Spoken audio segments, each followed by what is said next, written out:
Family and fellow soldiers, I'm the Professor, and this is the Moment of Truth.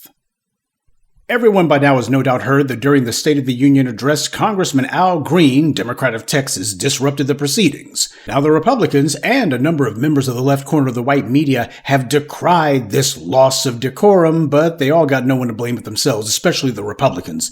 The GOP were the ones who created this atmosphere in Congress when they allowed Congressman Joe Wilson to scream, "You lie," at Barack Obama during the State of the Union address. And they did nothing about it. That was an unprecedented action at the time that it happened, but the Republicans showed that as far as they were concerned, they wanted this to become the new normal, and it did because during the Biden years, you had trash like Marjorie Taylor Greene and Lauren Boebert who were acting like mean girls, booing during the State of the Union address. They were just going out of their way to be performative extremists. This is what the GOP made into their stock and trade. The Republican Party wanted to treat Congress as if it was nothing more than a tavern on a drunk Friday night, so this is what you get. When you choose to throw decorum out the window, you can't be surprised when nobody brings it back. Now, the Democrats at least actually acted like they had some sense, especially at the State of the Union addresses. Even people who wanted to protest what was going on in Palestine, they didn't. But the attempts to try to basically paint what happened as being some sort of horrible thing that never happened before in the history of the Republic, well, Al Green going on and on about it, that may be a little bit different, but it's a distinction without a difference. The Republicans were the ones who started this odious tradition. The halls of Congress are not the place to stage a protest, and a State of the Union address certainly isn't the time or place, but the GOP had no problem when, for the last 16 years, their representatives were the ones doing it, so it's a little late to start getting sanctimonious now. Now, we can all have our own estimation about how severe an incident this was, but my problem with Congressman Green's display is that he made a spectacle of himself for, as he put it, health care and Medicaid. That was his reasoning, apparently, because he didn't yell out anything about, hey, what about reparations? Or for some of you shills, no pardons for killer cops. Democrats are always the first to go overboard, ready to jump out a window by staging so-called sit-ins on the floor of the House of Representatives when a mass murder was committed against gays. They cried at the border for people who weren't even citizens. They impeached Trump because he temporarily paused aid to a foreign country, all the while telling us that there's no money for anything that we need. Democrats are the first ones, literally, to stick up for everybody else on the planet except for the very black people who put them in office. They pass laws for and appropriate money for everybody else on the planet except for us. They'll do things for non-citizens before they lift a finger or say a word on our behalf. And this is the so-called Congressional Black Caucus doing this, because that's who Al Green's a member of. So these guys, as far as they're concerned, they're going to be sticking up for health care and sticking up for Medicaid. Now, Al Green is old as hell, and all these decades that he's been in Congress, no doubt getting all of the perks and privileges that go along with it, this is what he decides to pull a stunt like this for. He's not doing it on behalf of foundational black Americans. He's doing it on general base issues of the Democratic Party, the same old boilerplate that the DNC has been out there preaching and not fulfilling for decades now. This is not going to move the needle at all, but then again, Al Green don't care about that. He's from Texas, same place as Jasmine Crockett, so both of these two have a PhD in attention whoring. It's pretty obvious that's just the way they like to do things. But what they're not doing is they're not doing anything for us. If you're going to sit here and make a spectacle of yourself, do it for the right people. Al Green said absolutely nothing that was relevant to us. If you're going to be disrupting the State of the Union address, you do it so that you can yell out what the hell's important to us. Get people talking about that. Now, that is something I could get behind. You pull a stunt like this, at least do it for the people who deserve it. Instead, he's trying to get the attention of the elderly, basically the same old Democrat stump speech. He said he did it for health care and Medicaid. I'm surprised he didn't fit abortion in there. I mean, that train's never late. So this is what the Democrats are standing for now. After they get themselves drubbed by the Orange Man and the whole GOP, it wasn't just Trump. It was the GOP in general who just took back the whole doggone government, just took it over. Democrats took it on the chin, or some other part of their anatomy, and this is their response. Well, I guess in the abstract, this is better than what some Democrats have been plotting, which is how to move the party farther to the right. I guess Rahm Emanuel and his buddies who were talking about all of those Biden Republicans, I guess they're sitting there saying to themselves, now we might as well go ahead and kick this one into high gear. Let's just go ahead and make the Democrats' conversion to the Republican Party light official. Because that's basically what's happening with some members of the Democratic Party. So you're going to have some people who are going to be claiming that they stand for certain leftist ideals, while you got certain other members of the party who are going to be saying, no, we don't do that at all. We need to be severing ties with these far left groups, which of course is a lie. The Democratic Party in any other country around the world, especially in Europe, the Democrats would be considered a right-wing party, which, by the way, they are. Bill Clinton was the one who kicked that thing off, but the stress fractures on that one began long before Bill Clinton made it into office. And Barack Obama, look at the way that he acted. The things that he did. He literally recycled Mitt Romney's health care plan. That's what the hell Barack Obama was doing. And the Democrats have not said boo about all these killings that the police carry out, so they might as well go ahead and call themselves the party of law and order, which means the party of white fiat from law, especially if you have a badge. So, for all of you shills and clowns who keep saying, you need to stop attacking the Democrats are running straight to the right, hard to the right. They're trying to become the Republican Party. So while you're busy sitting here whining about, oh, how come you don't say nothing about the Republicans? One, the Republicans are not courting black votes. So I'm not even going to be sitting here saying, let's go ahead and talk about whether or not the Republicans should get our support. They're not trying to. As for the Democrats, well, the Democrats are clearly trying to get the same voters that the Republicans have. So these shills, these guys in record time are being refuted by the very Democrats who they want for us to support. Here they are saying, you just don't like the Democrats. Meanwhile, the Democrats are saying, how can we become more like the Republicans? You see how stupid it is to be a shill? These people don't think. But for the longest time, we've had the Democrats who have been tiptoeing towards that whole position of, we got to do something about these far leftists. Far leftist is anybody who doesn't agree with Barack Obama on every little thing. We know how that guy is a freaking kook and a weirdo. But when they say far leftist, what they actually mean is black people who are making demands. We're the main ones that they're talking about because we're the only ones who are standing on business. Everybody else, they get to go ahead and have their little midday coffee clashes with Nancy Pelosi or whomever. These people are nothing more than a bunch of auxiliaries of the DNC. We're the ones who are actually out here saying if the Democrats do not come through on policy, then just leave them wherever you find them. That's the existential threat. So they've gone from quietly saying we need to get ourselves some different voters, some new voters, to now openly saying we got to find a way to shut these people down. This is supposed to be the Democratic Party now. So all these people who are sitting here saying that we should be playing nice with them, here the Democrats are saying we got to get rid of these people. So this is what the Democrats are doing now. They're standing up at the State of the Union address and making a scene, allegedly, for health care and Medicaid. Meanwhile, the very Democratic Party that they claim to be representatives of is saying, how the world do we purge these far leftist ideologues, all of these people who are sitting here making all of these demands? We got to find a way to purge these people. Meanwhile, the people who they want to purge are the only reason that they were able to win any elections. For you shills and morons who claim that Trump is doing all these things to harm black people, for the sake of argument, let's go ahead and say I agree with you 100%. Then why aren't the Democrats saying what they're going to do to stop him? Did you see Al Green say anything about that? Do you see any of these Democrats who want to pull the party farther to the right saying anything about that? They're already trying to figure out how do we appeal to these conservatives out there in middle America, in these suburbs and such. That's who they're trying to get the support of. They're trying to find a way to make sure they're not vulnerable to black people's political demands. And there's no amount of Republican attacks against black people that are enough for the Democrats to do anything for us or to declare, hey, we see what these Republicans are doing. We have to have a raft of legislation to push back. And by the way, for you shills and idiots who try to say, well, y'all was the ones telling peoples not to vote for the Democrats, so why should theys do anything for y'alls? Listen up, stupid. The entire reason that we refuse to vote for the Democrats is precisely because we have been voting for them for 60 plus years straight. We have been their single most loyal voting bloc and the very ones who they haven't done anything for. If they had been producing for us, then we would have been voting for them last year. And by the way, just for the record, I've been pointing out how James Carville and Joy Reid and other Democrat operatives occasionally will mention that black voter turnout has been trending downward for at least a decade. So they have already known that there were huge political problems with black voters. Black voters have been getting turned off from the Democrats for a while now because they haven't done anything for black voters. But what we did was we didn't let them rewrite history. The black media came along and said, yeah, black voters are making the right move. Until Democrats actually come through on these empty promises that they've made, until they make relevant promises to us and then actually fulfill them, yeah, why the hell should we vote? It makes no freaking sense unless you're stupid. Going to the polls is not meant to be some empty civic exercise. You go to the polls so you can get something. It's quid pro quo, something for something. You give the politician your vote so that they can go ahead and have a few creature comforts and perks, and in return, they pay you back through policy. Now, that's how it works with everybody else. Every other constituency, they get policies for their votes. They get tangibles. Us, on the other hand, you get idiots and trash like Shereen Mitchell going live on air and saying, if anyone tells you that black voters are supposed to get something for their vote, then they're Russian bots. Politicians are supposed to obey the voters, to follow the voters' lead, not the other way around. Democrats are supposed to do what we say, not the other way around.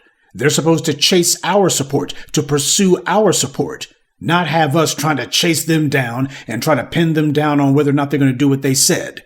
When the voters are letting the politicians lead them around by the nose, you call that wagging the dog. So I, for one, didn't like Congressman Green's little display, not because he disrupted the State of the Union address, I could care less about that, but because he didn't do it for us. The Democrats never do that for us. Whenever they decide they're going to do some sort of little bit of political theater, they never do it on our behalf. They never do it as a means to try to bring attention to what is in our interest and then say, now, this is going to be the entree to demanding a slate of policies to fulfill these interests. Because that's what it's supposed to be. You don't do political theater as an empty exercise. You don't do it just to get yourself a couple of headlines and try to win the news cycle. You do it as the first step toward getting a policy slate on the agenda. Let people know that there's an issue here that needs to be seen to. And then from there, once you've gotten attention focused on the issue, you got people talking about it. Now it's time to talk about what we're going to do about it. And here's some legislation that we're going to be putting up for a vote. See, the Democrats knew what the Republicans were doing when you had Chris Rufo and others, all of these paid crisis actors go into these school boards screaming and yelling as they had been practicing and rehearsing to do. They weren't just doing it as a one and done attention stunt. They were doing it because there was a political program at work. There was an agenda that was about to play itself out. The wealthy, racist white donors of the GOP had already figured out exactly what laws they wanted to put on the books, but first they wanted to go ahead and manufacture a phony rationale for it. So they had some paid crisis actors go to these school boards and screaming, oh my God, you're sitting here hurting white children's feelings. And then on cue, here come the racists in the Florida legislature saying, and we have a law that's going to go ahead and outlaw this. Well, what's it going to outlaw? No more teaching about slavery. And black people, we don't want to even mention the black people at all. And you better not ever say that anyone's ever been oppressed. Well, how are you going to teach American history without saying that the British oppressed the colonists? Well, that doesn't matter. This is about black people. See, they already knew that they were setting up a legislative play. That's what the white rights political theater at those school boards was about, because they wanted this to be the first step toward them using school policy as what we have seen ultimately would become national policy if they could manage it, at least statewide policy. We're going to start off with claiming that we're going to make changes in the schools, then from there, and now we're going to do it throughout the rest of the state. They already knew what they were going to be doing from the beginning. Why are Democrats not out here shutting them down? Democrats should be doing the same. They have a far better case than any lies the Republicans could tell. And yet the Democrats ain't doing anything about it.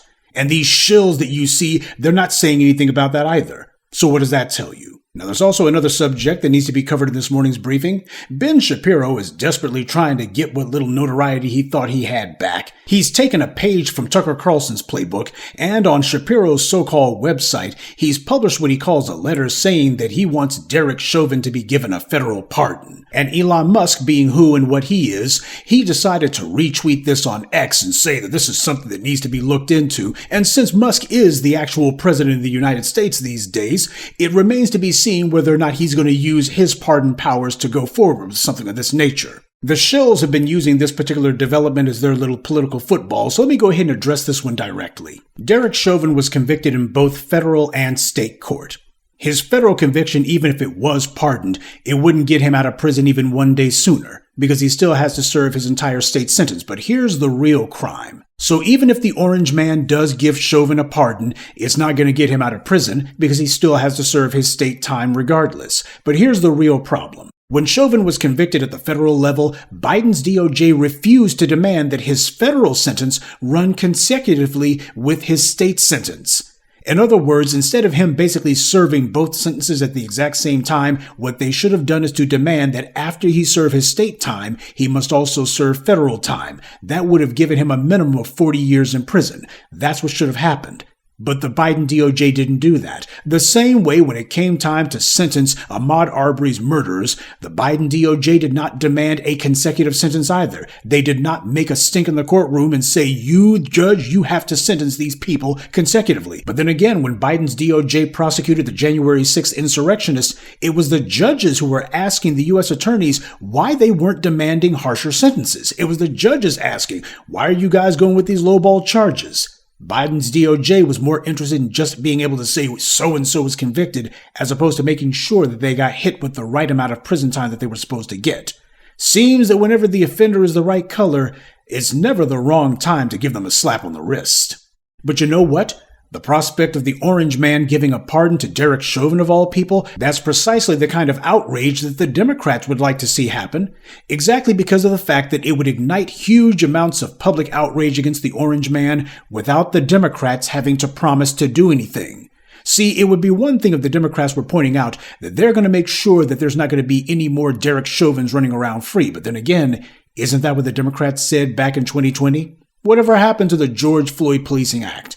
Whatever happened to Joe Biden's much ballyhooed White House-level Police Accountability Commission?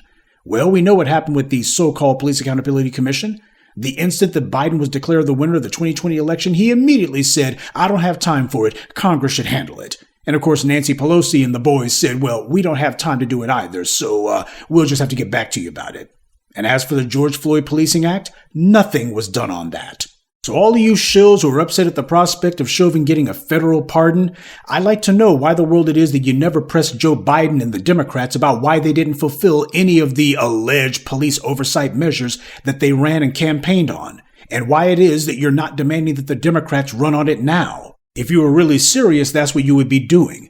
Because whenever Republicans call themselves doing their performative extremism, whether it be giving pardons to murderers like Daniel Perry, or whether it be them deciding to write some racist law aimed at black people, you never see the Democrats do anything about it. They don't retaliate politically. And they don't do anything to protect black people at all. No legislation, not even a policy speech. Nothing. When Democrats and the MSNBCs and the CNNs were spending the last 4 years going into hysterics about Trump's going to be the next Hitler, why is it when they were talking nonstop about all the terrible things that he's going to do, outlawing abortion nationwide, pardoning the January 6th rioters, shutting down what they see as important government offices, persecuting the media and his political opponents, why is it that in the list of horrible things Trump would do, the white left media never, not even once, mentioned the possibility that he could be pardoning these race soldiers like Derek Chauvin? Why didn't they point out any of the killer cops who have federal convictions that Trump would have the ability to pardon? Why didn't they make that an issue? Or anyone who's been convicted on federal charges for harming a black person at all, like the murderers of Ahmaud Arbery. For 4 years straight, none of these white liberals were very worried that Trump, if put back in the White House, would begin trying to give pardons to race terrorists, as if they had been told by DNC headquarters, stop sloganeering, stop saying defund the police, stop sitting here criticizing the police. That cost Jamie Harrison his election. Here's what I want to know. Why is it when Biden was giving out pardons, he didn't say a word of support for Assata Shakur? Republicans boldly give pardons to race killers like Daniel Perry down in Texas. Why are Democrats not doing anything to retaliate by pardoning people who the Republicans want to see remain in prison? Why aren't you shills doing that either? When Biden was in office, when did he give even one major or even minor policy speech saying that the police must be punished? That police and sheriff's departments cannot get one more penny until they put stringent measures in place to punish, fire, and decertify these criminals with badges. It makes no sense to whine about Trump and the Republicans being the racists that we know them to be, when the only reason that they can even act like this is because Democrats aren't doing anything about it. Every time we put the Democrats in charge, they act just like the Republicans, only without the openly racist rhetoric. You shills say we need to vote the Republicans out. And my question is, okay, and replace them with what? More of Obama, who sat on his hands while black people were being slaughtered in the streets? Obama's own friend, Henry Skip the Truth Gates, got assaulted in his own home by a police officer. And what was Obama's response to his friend being attacked by a cop in his own home?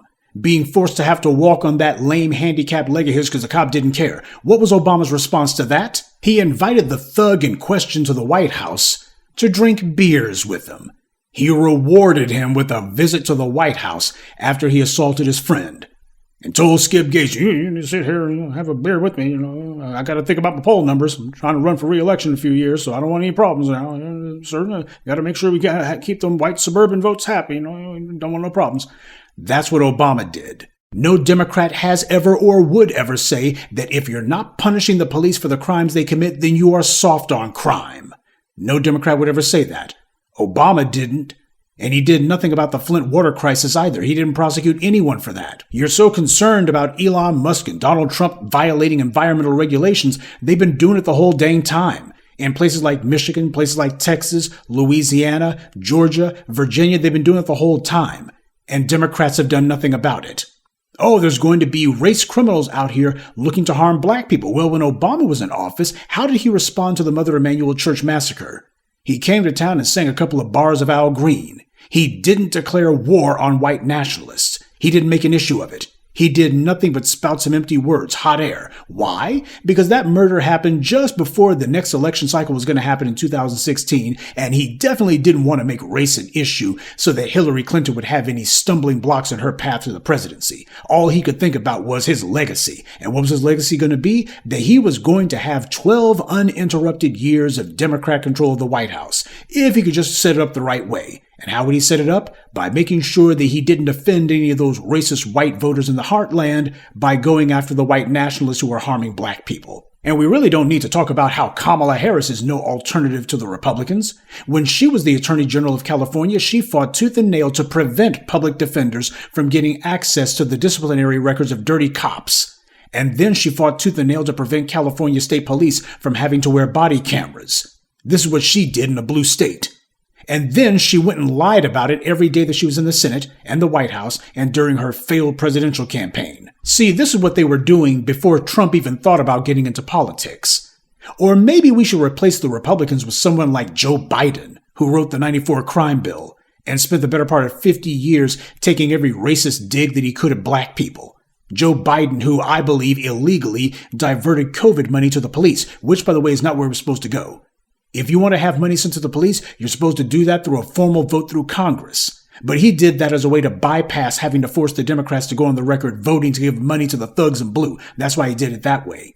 The same way that Biden, who, without being asked, interjected his administration into a Supreme Court case on the side of the police in order to weaken Miranda protections. So this is who we're supposed to be voting for as an alternative to the Republicans. Again, if you want to replace the Republicans, I'm fine with that. But what I want to know is if the replacement's going to be any different.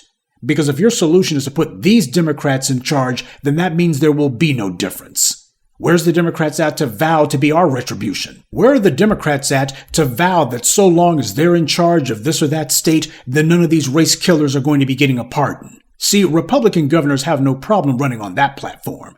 Oh, we got some nigger who got arrested and charged for harming a white person allegedly. Well, we're going to run on the promise that as long as we're in office, this nigger's not getting out. Who do you see anywhere in America? What Democrat governor or mayor, any other sort of politician do you see in America saying that as long as we're in charge, none of these race killers are going to be getting out of prison? Where are they at? You don't see them. You never see them. Because they don't exist. You see, Democrats never run on a platform promise of, hey, this white supremacist over here who harmed this black person, you vote for us, we're going after him. We're going to be bringing a case. We're investigating so-and-so. Oh, this guy got put away for harming a black person. Well, as long as we're in charge, they're not getting out of a cage. They don't do that. Though you did have a Democrat, Kevin Steele, who ran on a campaign promise that he was going to prosecute Bill Cosby. And then as we all saw, he broke the law, violated the Constitution in order to engineer a conviction against an innocent man. That's what did happen. Now, you see, Democrats did run on that campaign promise. Now tell me, when's the last time you've had the Joy Reids or the Roly-Poly Martins or any of these clowns and sock puppets on MSNBC or CNN or these alleged black media outlets like The Griot and The Root and others? How many of them remind you that Kevin Steele's a Democrat? See, it was the black media who made it a point to remind you that all of these DAs who were sitting here letting killers go and making sure not to prosecute the police and lying through their teeth and claiming there's nothing they could do, they were lying the whole time. These are Democrats by and large in a lot of these cases. That was certainly the case with George Floyd's murder.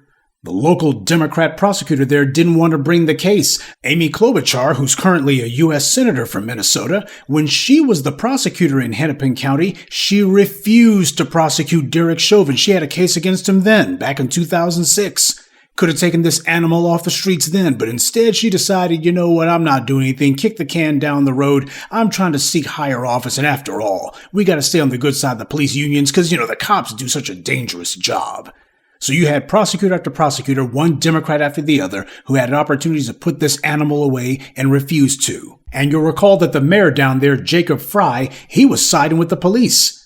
Even after the public shamed him in an unprecedented display of humiliation, he still decided that he was going to be on the side of the thugs in blue. And the Democrats, they sided with Jacob Fry. Instead of telling him, hey, we can't give you any money, we can't endorse you, we don't even want you calling yourself a Democrat after what you've done. Instead, they backed him, they funded him, and he was able to win re-election in 2022 with the active support of the DNC. And what's Jacob Fry been up to? Well, as I've documented for you on this channel, every time the police commit some crime, he's sitting there backing them, not doubling down, but tripling down on his support for the thugs in blue. This is the reason that the Tucker Carlsons are emboldened to say, tell that governor in Texas he needs to let Daniel Perry go. And this is the reason why Ben Shapiro feels emboldened as well. Because they have not seen any retaliation from the Democrats at any level. And that's because the Democrats, as I've documented for you, are on the side of the race soldiers. So you shills sound dumb as hell, talking as if the Democrats somehow don't want these killer cops on the loose. The Democrats were the reason why they were on the streets to begin with. And if the Democrats had their way, there would have been no prosecutions. And as Jim Clyburn stated, far as he's concerned, he doesn't want to hear about defunding the police or punishing the police at all. That's bad politics. You sound dumb as hell acting as if the Democrats would side with you when it comes to Derek Chauvin. As far as they're concerned, they can't forget about that fast enough. Right now, Democrats are the ones who on the one hand are yelling about the same old political issues, and on the other hand, you got Democrats now openly, actively plotting how to silence the very people like ourselves who are making demands of them. Both of these political positions by the Democrats have one thing in common: boldly and aggressively ensuring that Democrats do nothing for us. Not one of them is saying we have to make sure that these race soldiers are put in prison and stay in prison. We need new laws to punish the police. We need to have restrictions on the idea of giving pardons to the police. Nobody's talking about that. No legislation like that. No policies. And none of you shills talking like that either. They're not running on a platform of punishing the police now any more than they did in 2020 or in 2024. Anybody remember how last year the Democrats were talking about how they were going to make sure that the police are punished and held to account and that they were going to have stiffer penalties for police misconduct? Remember that? Remember how Joe Biden, during his brief presidential re-election run, how he was talking about how we got to go after these cops. We got to make sure that they're punished. And then Kamala Harris did the same thing when she was running. Remember that? All those speeches they gave? Remember all those statements they made? All the legislation they proposed? Remember that? Me neither. Neither one of them was saying a word about that last year, because as far as they were concerned, they thought that they were going to get to the White House screaming about abortion and saying orange man bad. That's what they thought was going to work. Greg Abbott pardoned a racist killer who he knows to be a murderer.